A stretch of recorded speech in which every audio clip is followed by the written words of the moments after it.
Bonsoir à tous. Aujourd'hui, on va parler de la paracha de Shemini. C'est la paracha de la semaine qui est tirée du livre Vayikra.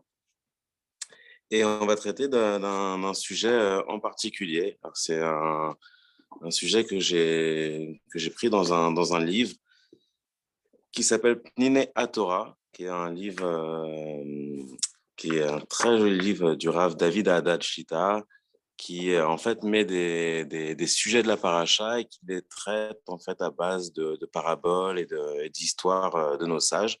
Donc voilà, c'est très agréable à écouter, ça permet de comprendre les choses un peu plus profondément.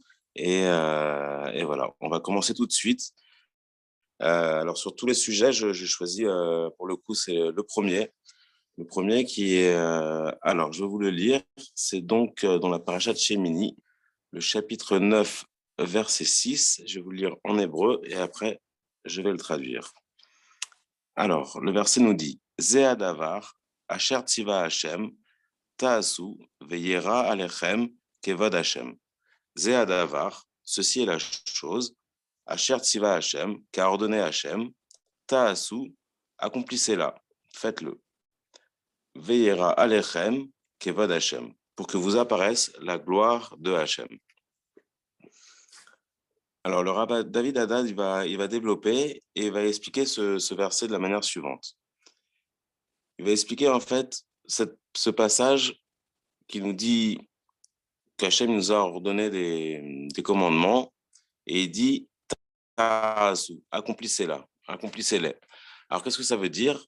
Ça veut dire que sur tous les commandements que Hachem nous a donnés, la chose importante, c'est surtout de les accomplir. Alors, pourquoi il dit ça? Il explique que il y a certaines personnes qui pensent à tort que la fidélité en Hachem, ça passe surtout par le devoir du cœur, c'est-à-dire de vouloir plaire à Hachem et de savoir qu'il existe et de l'avoir au fond de son cœur en permanence. Mais le problème, c'est quoi? C'est que de l'avoir dans le cœur, c'est bien, c'est une très bonne chose même, mais il faut surtout appliquer les choses. C'est pour ça qu'il y a marqué Ta'asu, accomplissez-la. Qu'est-ce que ça veut dire? Ça veut dire que dans tous les commandements qu'il nous a donnés Hachem, même si on aime Hachem d'un amour profond et qu'on sent qu'il est là à tout moment et que tout ce qui vient d'Hachem, ça c'est une bonne chose. Mais derrière, il faut aussi accomplir les commandements. Il faut faire un assez, il faut faire un acte. Alors il dit justement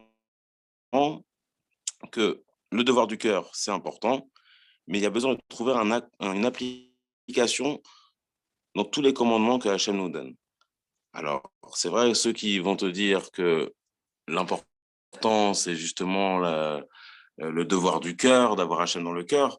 Alors, ils vont dire à quoi ça sert que je mette les tzitzit, que je mette les téphilines, ou qu'on sonne du chauffard, ou qu'on aille sous la souka, ou qu'on fasse le loulav à Sukkot. Ils disent le principal, ça serait d'avoir Hachem dans le cœur. Alors, justement, non. Le principal, c'est pas d'avoir Hachem dans le cœur. Avoir Hachem dans le cœur, c'est une bonne chose. C'est le début, ça vient de la pensée, ça vient de l'intention. Mais derrière ça, il y a un accomplissement. Alors justement, il va nous sortir une parabole qui va permettre de nous faire comprendre ça un peu plus en détail. Alors, il raconte comme ça, j'ai un petit peu modifié les personnages, mais pour que la compréhension soit plus facile et plus agréable. Alors, on va prendre comme ça deux amis, Shimon et Lévi, qui se sont pas vus depuis longtemps. Et Shimon croise Lévi comme ça le matin, et il dit, oh Lévi, ça fait longtemps que je t'ai pas vu, qu'est-ce que tu deviens? Alors Lévi lui dit, écoute, j'ai ouvert un restaurant, ça me ferait plaisir de t'avoir, écoute, je te prépare le plat que tu veux. Ah, Shimon, il lui dit, alors écoute, il y a un truc que j'adore, c'est la poule farcie. Ah, Lévi il dit, écoute, je sais super bien la faire, je vais te la préparer. Arrive le midi, Shimon il va dans le restaurant de Lévi, et il s'apprête à manger, Lévi lui sert la poule farcie, Shimon il commence à manger. Bon, il mange, mais on voit que c'est pas un grand kiff ce moment. Alors Lévi vient le voir, il lui dit bah qu'est-ce qu'il y a alors, t'aimes pas mon plat? Il dit écoute, bon la poule elle est là, la farce avec le riz et la viande il est là, mais le problème c'est que il manque la cardamone et que sans la cardamone bah ça a pas le goût qu'il faudrait que ça ait. Ah, alors bon, Lévi lui dit écoute reviens demain, je vais te faire un kiff. Il revient le lendemain, il s'assied à la table, Lévi il le voit, il lui sert le plat. Shimon, heureux comme tout, il plante sa fourchette comme ça dans la farce et va pour manger. Un goût impossible. Il appelle Lévi, il dit, mais qu'est-ce que tu m'as mis? Il dit, écoute, hier tu m'as dit qu'il manquait de la cardamone, que tu adorais la cardamone. Alors écoute, je t'ai mis que de la cardamone. J'ai pas mis le riz, j'ai pas mis la viande. Je t'ai juste mis la cardamone. Il dit, mais regarde, mais c'est immangeable. Alors bon, on a compris dans cette parabole que le riz et la viande, c'est les actions et que la cardamone, c'est le cœur. Alors, on comprend à la fin que quand Lévi lui a mis que la cardamone, quand il a mis que le cœur, alors il manque le principal, il manque le riz et la viande, il manque l'accomplissement justement des commandements, il manque l'action. Et quand il a mis que l'action mais qu'il n'a pas mis le cœur, alors il manquait quand même quelque chose.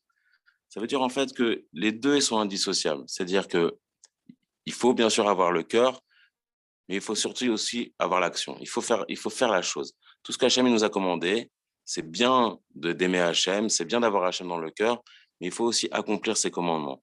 Et ça a l'air d'être ça le principal, c'est-à-dire que on peut faire les commandements, et c'est vrai qu'au début, quand on commence, quand on a fait Teshuvah, ou quand on grandit et qu'on commence à rentrer dans les mitzvot, alors au début, on comprend peut-être pas bien ce qu'on fait. Ça paraît un peu bizarre de mettre des lanières de cuir autour du bras quand on n'a pas eu vraiment d'explication ou de profondeur sur la chose.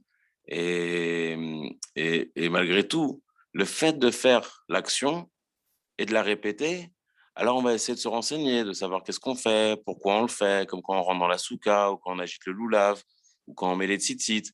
Le principal de faire l'action, il fait qu'après on en viendra à comprendre ce qu'on fait. Et quand on va comprendre ce qu'on fait, et qu'à la fin on va comprendre que le commandement, il nous ordonne de faire ça, et que ces commandements, on les fait pour Hachem, alors l'action, elle va d'un coup se transformer et on va commencer à y mettre du cœur parce qu'on va savoir pourquoi on le fait. On va savoir que c'est ça qui fait plaisir à Hachem. Il nous a dit de faire quelque chose, on le fait. C'est un petit peu quand on a reçu la Torah, on a dit quoi? Naase venishma. On fait et après on comprendra. Le principal, c'est le assez. Le principal, c'est de faire l'action. C'est de faire l'action parce que Hachem nous a ordonné de la faire. Alors on l'a fait. Et après viendra la compréhension de ce qu'on est en train de faire. C'est comme tout quand on commence. On n'est pas toujours au courant de tout ce qu'on fait, mais quand on nous a dit de le faire, nos parents nous ont dit de faire quelque chose, on le fait. Ah, on ne comprend pas bien encore pourquoi, mais au fond de ça, il y a une raison. Et la raison, plus on va grandir, plus on va essayer de se renseigner, plus on va comprendre la raison et plus on va faire la chose avec amour, on va faire la chose vraiment avec le cœur. Donc, il faut toujours commencer par l'action et après, le cœur, il viendra. Mais si on commence par le cœur et qu'on se dit, ah, moi, je l'aime, et le principal, c'est que j'aime Hachem, mais sans faire les commandements. Alors, on n'en vient pas à accomplir les commandements qu'Hachem nous a ordonnés. Et à la fin, Hachem, bah, pour lui, c'est pas ça l'intérêt. C'est pas Stam d'aimer Hachem et il nous a donné des commandements. Donc, les commandements, il faut les faire. Alors, il termine comme ça le sujet en disant que le Ben Ishraï, il dit, et je cite, l'intention du cœur n'est appréciée par l'Éternel que si elle est accompagnée d'un acte. À elle seule, elle perd tout son intérêt. Donc, on voit comme dans la parabole que s'il met juste la cardamone, mais qu'il ne met pas le riz et la viande dans la farce, alors ça n'a aucun intérêt et c'est même immangeable. Alors, il donne un petit quelque chose quand même pour essayer de recentrer. Il dit à la fin, le Rav David Haddad, il dit, ce n'est que dans le cas où la personne se trouve dans l'impossibilité d'effectuer tel ou tel commandement, alors qu'elle souhaitait sincèrement le faire, que Dieu, dans sa grande bonté, considère sa bonne intention comme s'il l'avait également accompli. Et il cite en fait la Gemara Kiddushin, page 40, qui dit quoi? La bonne pensée s'associe à l'action. Alors, sur place, les commentateurs en fait expliquent qu'est-ce que ça veut dire. C'est même la Gemara qui le dit avant les commentateurs. Elle dit, c'est Ravasi.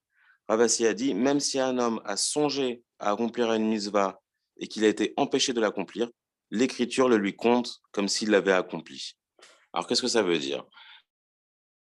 Ça veut dire que si il avait l'intention, par exemple, de se rendre à une Brit Mila, à une circoncision, et il a vraiment envie d'y aller, et il a vraiment envie de voir cette grande mitzvah que Hachem à donner au peuple juif. Et il prend le métro pour se rendre à la Brit Mila et il est coincé dans le métro. Coincé dans le métro à l'arrêt, les lumières qui s'éteignent, qui se rallument, le conducteur qui dit qu'on va repartir, et 10 minutes après, on n'est toujours pas reparti, il dit qu'il y a un problème technique, et le temps, il commence à passer. 1 heure sont passées, ça commence à redémarrer doucement, mais ça s'arrête à chaque station pendant longtemps, et à la fin, il arrive à la synagogue, la Brit Mila, elle est finie. Alors on dit, justement, la Gemara, elle dit comme ça, Ravasi, il dit que si il a songé à accomplir la mitzvah et qu'il a été empêché de l'accomplir, alors l'écriture lui compte comme s'il l'avait accompli. C'est-à-dire que si dans son cœur, il avait vraiment voulu faire l'action, mais qu'il voulait faire aussi l'action, c'est-à-dire que d'un côté, il a eu l'intention dans le cœur, et de l'autre côté, il voulait faire l'action, et qu'il a été empêché, alors l'action, elle lui a compté comme s'il l'avait faite. Donc, c'est-à-dire que c'est l'intention dans le cœur, on voit qu'elle est importante, ça c'est sûr.